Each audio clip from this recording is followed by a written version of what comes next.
a Eduardo Salguana, vocero de la bancada de Alianza para el Progreso, primero para retomar la conversación sobre la censura al ministro de Educación, Carlos Gallardo. Hemos conversado hace algunos minutos con Alex Paredes de Perú Libre, que se ha mostrado pues indignado con esta decisión del Congreso.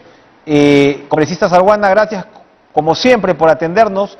¿Cuál es su conclusión? ¿Está bien censurado el ministro Gallardo? Enrique, buenas noches. Mira, la bancada de Alianza para el Progreso tomó la decisión de respaldar la moción de censura porque consideramos que hay una serie de desaciertos y una cadena de errores en el Ministerio de Educación que lindan inclusive con temas de corrupción. Y además de ello, consideramos que el ministro no le ha dado al sector una ruta clara, ¿no? Un plan de gestión coherente, y hay una serie de elementos que nos hacen ver que un sector tan importante como es educación para el país no puede seguir en las manos de una persona como el ministro hoy censurado, ¿no? Creemos que es una decisión correcta del Congreso de la República y el presidente tendrá que designar a otro funcionario. Esperamos que sea pues competente, que conozca el sector y que nos garantice, por ejemplo, el retorno a las clases presenciales en marzo del próximo año. Allí hay un evidente, digamos, pugna, ¿no?, en términos de precisamente qué es lo que se viene, porque estamos hablando de un sector que sí supera, me parece, el 20% del presupuesto nacional. Es realmente importante los recursos dedicados a educación, a pesar, ¿no?, de que falta,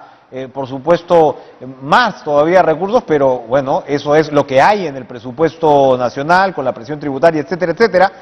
Y escuchamos al congresista Paredes que demandaba prácticamente que el próximo ministro sea también un maestro. Nada digamos, de economistas, como fue el caso de Saavedra. Tiene que ser un maestro. ¿Cuál es la posición de APP al respecto? Porque acá tiene que ver, por supuesto, cuál es la opinión frente a la reforma magisterial, cuál es la opinión frente a los problemas de gestión. ¿Tienen ustedes una opinión formada? ¿Tendría que repetirse el perfil del profesor Gallardo? No, pues puede ser de otra carrera, ¿no? Pero lo que no debe dejar de ser es un profesional competente, que conozca el sector educación. Lógicamente no se va a designar a un funcionario o un ciudadano que no tenga el menor conocimiento del sector, pero tiene que ser un funcionario pues con una mirada integral, ¿no?, con una mirada completa del sector. En el caso del ministro censurado, por ejemplo, su gestión corta estuvo signada por el tema del sindicato, el tema del CENATEP, el tema del copamiento de los cargos más importantes en el sector por parte de sus propios compañeros de sindicato, el tema de las pruebas filtradas, que además correspondía a una propuesta del propio presidente Castillo cuando estuvo en huelga en el año 2017, ¿no? La resistencia a la evaluación magisterial. Todo eso generó una mirada bastante improvisada en el sector, ¿no? Entonces puede ser maestro como exige mi colega Alex Paredes, pero tiene que ser un profesor pues competente, que conozca el sector a cabalidad y que tenga una mirada pues no solamente sindicalista, sino una mirada educativa, ¿no?, de fortalecer el sistema, de trabajar por mejorar las condiciones de los maestros y sobre todo pensando en la educación de los niños y jóvenes, pues de los millones de niños y jóvenes del Perú que están en etapa escolar. Sobre la mirada sindicalista, precisamente los miembros de Perú Libre, la llamada ala magisterial, demandan de algún modo poner en el centro los intereses de los maestros. Y dicen, sí, claro, el alumno está en el centro, pero ¿qué tanto ha afectado esta evidente pugna sindical, ¿no? Lo recordábamos, la última intervención, creo, del ministro Gallardo como tal, ha sido una crítica muy frontal al SUTEP. Claro, ese es otro elemento, ¿no? Durante la gestión ha habido una confrontación directa con con el sindicato más antiguo, más clásico, que es el SUTE, que es la competencia, digamos, en el gremio magisterial, ¿no? Y se olvidó el manejo, digamos, de infraestructura, el manejo educativo, el manejo curricular, el manejo de garantizar el retorno a las clases presenciales en marzo próximo. Entonces creo que el ministro Gallardo se perdió en ese escenario sindicalista, ¿no? No le supo dar el vuelo que corresponde a un sector tan importante como es la educación, ¿no? Inclusive en el tema de educación superior no tuvo en la conferencia de prensa que dio anoche, me parece, una propuesta clara en torno a esta contrarreforma universitaria, a la pretensión de modificar los integrantes de la SUNEDU, el tema de la ampliación de plazo a las universidades que han tenido, no han obtenido el licenciamiento. El ministro no ha tenido una posición clara al respecto, ¿no? Entonces, todo eso nos mostraba un titular del sector que en realidad no tenía una mirada completa, integral del sector. Así que esperamos que quien lo reemplace sí lo tenga. Ahora, el presidente Castillo lo nombró y el presidente Castillo, digamos, emerge en medio de estas luchas sindicales, por llamarlo de alguna manera. ¿Usted cree que el presidente Castillo cambie el perfil del ministro? Y lo pregunto además porque el ministro anterior, el señor Cadillo, tenía efectivamente, siendo maestro, un perfil bastante diferente al del señor Gallardo. El sesgo sindical, si lo queremos llamar así, no estaba tan presente, eso era definitivo. Efectivamente, y en el caso del primer ministro, por ejemplo, había una aceptación, no digamos generalizada, pero de amplios sectores, ¿no? Fuera del grupo político de Perú Libre, ¿no? Se veía como un maestro competente, como un maestro con trayectoria, un maestro con una visión no tan sectaria, ¿no? Como el que entró el ministro ahora censurado, ¿no? Y precisamente por no tener esas características es que fue removido del cargo, que según él mismo declaró, se enteró pues por un WhatsApp, ¿no? De una manera un tanto irrespetuosa. Lo que nos hace ver que el presidente tiene que dar una mirada distinta ahora a la designación del ministro de Educación y quizás si haya cambios en los otros ministerios también, ¿no? De convocar a ciudadanos independientes, capaces, competentes, que sepan o que tengan la capacidad de generar consensos en otros sectores de la población. Porque el presidente se ha estado refugiando para designar ministros y funcionarios de alta importancia en ciudadanos de su entorno político, de su entorno amical, ¿no? Entonces eso no le está ayudando. Y obviamente el presidente tiene que reflexionar al respecto y dar una mirada mucho más amplia al panorama profesional en el país. Hay frecuentes, ¿no? Insistentes, trascendidos sobre lo que serían nuevos cambios ministeriales.